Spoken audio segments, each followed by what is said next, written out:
ये 2 कुर्सियां खाली पड़ी हैं, ये 2 कुर्सियां खाली पड़ी हैं। मीडिया वालों को मैं कहता हूं क्लोजअप लेके रख लेना, ये खाली कुर्सियां ही बीजेपी की सभी कुर्सियां खाली करवाएंगी, देख लेना। इन्होंने समझ क्या रखा देश को, ये देश किसी के बाप की जागीर नहीं है, ये देश 140 करोड़ लोगों का देश है, देशभक्त लोगों का देश है। ये समझते हैं हम जेल में डाल के आवाज दबा लेंगे, हम जेल में डाल के पार्टी खत्म कर देंगे, किसी के एमएलए तोड़ दो, किसी के एमपी खरीद लो, किसी के खाते फ्रीज कर दो, सामने कोई लड़ी ना पाए। अरे भाई, अगर आपको मोदी की लहर पर इतना ही यकीन है तो हेमंत सोरेन और अरविंद केजरीवाल जैसे मुख्यमंत्रियों से, देशभक्त लोगों से डरते क्यों हो, डरते क्यों हो? और कसूर कोई नहीं है। 6 महीने बाद संजय सिंह जी को ईडी ने क्या कहा? 6 महीने बाद कहा हमारे पास सबूत नहीं है जी, छोड़ दो। ऐसे ही हेमंत सोरेन के बारे में कहेंगे, ऐसे ही अरविंद केजरीवाल जी के बारे में कहेंगे। बस ये डर है, क्योंकि ये लोकप्रिय नेता हैं, क्योंकि ये जहां भी जाते हैं भाजपा का सुपड़ा साफ हो जाता है।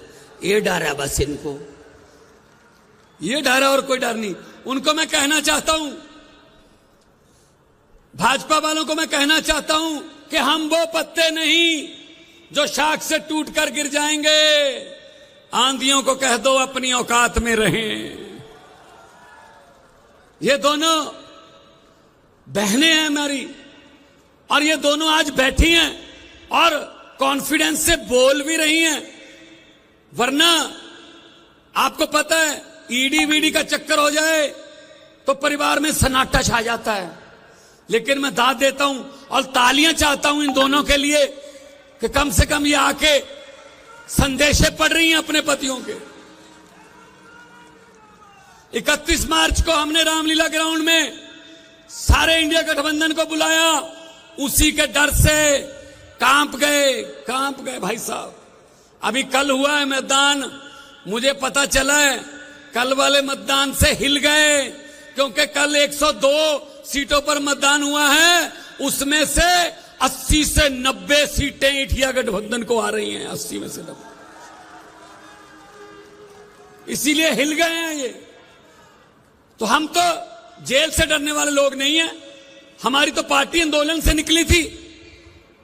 हेमंत सोरेन जी के साथ मेरी अक्सर बात होती रहती थी। हमारे यहां पचवाड़ा में एक कोयले की माइन है, हमारी पंजाब की है, उसके संबंध में दोनों मुख्यमंत्रियों की बात होती रहती थी।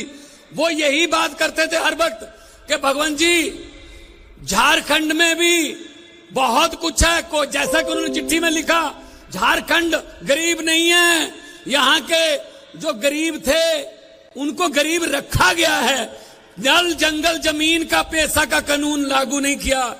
उन्होंने कहा जो हमारे कुदरत ने हमें दिया है, कोयला दिया है, बहुत कुछ खाने दिए हैं, उन पर भी सेंटर की आंख है, वो हमसे छीनना चाहते हैं।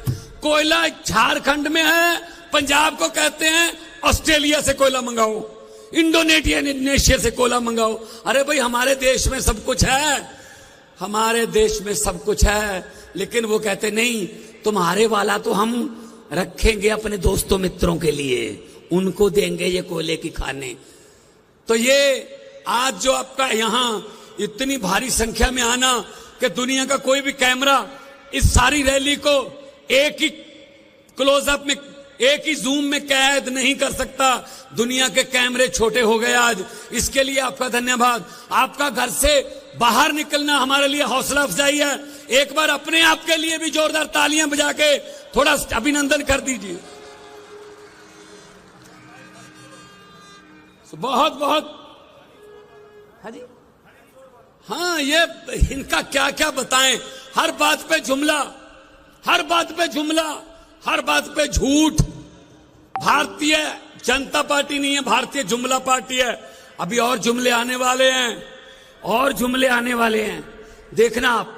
मैंने तो पार्लियामेंट में बोल दिया था, पार्लियामेंट में मैंने बोल दिया था, मैंने कहा 15 लाख की रकम लिखता हूं तो कलम रुक जाती है, 15 लाख की रकम लिखता हूं तो कलम रुक जाती है, काले धन के बारे में सोचता हूं तो स्याही सूख जाती है, हर बात ही जुमला निकली। अब तो ये भी शक है मोदी जी, क्या चाय बनानी आती है? मुझे लगता है चाय भी नहीं बनानी आती होगी भाई साहब, ये भी जुमला ही होगा, ये भी झूठ ही होगा। इतने बड़े बड़े नेता, किसी की पार्टी खत्म कर दो, किसी का चुनाव चिन्ह छीन लो, किसी के खाते फ्रीज कर दो, किसी के एमपी खरीद लो, एमएलए खरीद लो, पार्षद खरीद लो।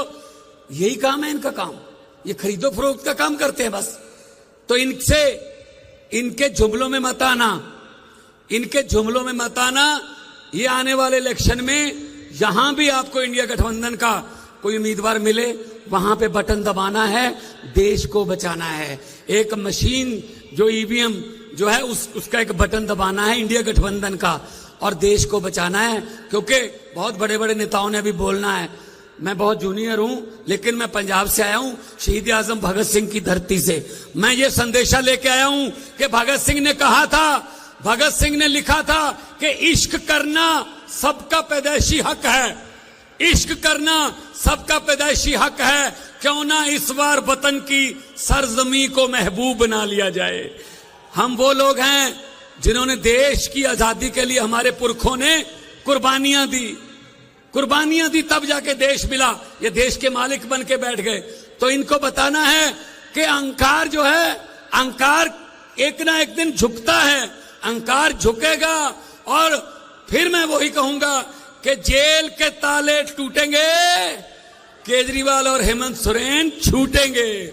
और बाहर आके, इनको पता नहीं था ये कब अंदर कर बैठे।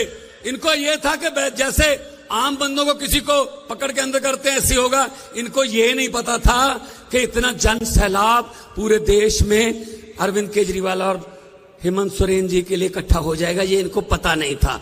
तो दोनों हाथ ऊपर करके 2 नारे लगाने हैं ताकि पता चल जाए उनको, जेल में बैठे हुए यहां पता चल जाए कि कुछ हो रहा है, रांची की धरती पे कुछ हो रहा है। इनकलाब! थोड़ा दोनों हाथ ऊपर चेक, थोड़ा सा और वॉल्यूम, क्योंकि देखो यहां भाजपा वाले भी आए होंगे, उनको भेजा जाता है, उनके आका भेजते हैं कि देखना क्या हो रहा है। सब कुछ तो बता देंगे, लेकिन जब वो पूछेंगे नारे कितनी जोर से लग रहे थे, तो इतनी जोर से नारे लगाओ झारखंड वालों कि उनको कहना पड़े, बीजेपी वालों को, अपने आका को, कि ये मत पूछो, ये तो आपके घर पे भी सुने ही होंगे।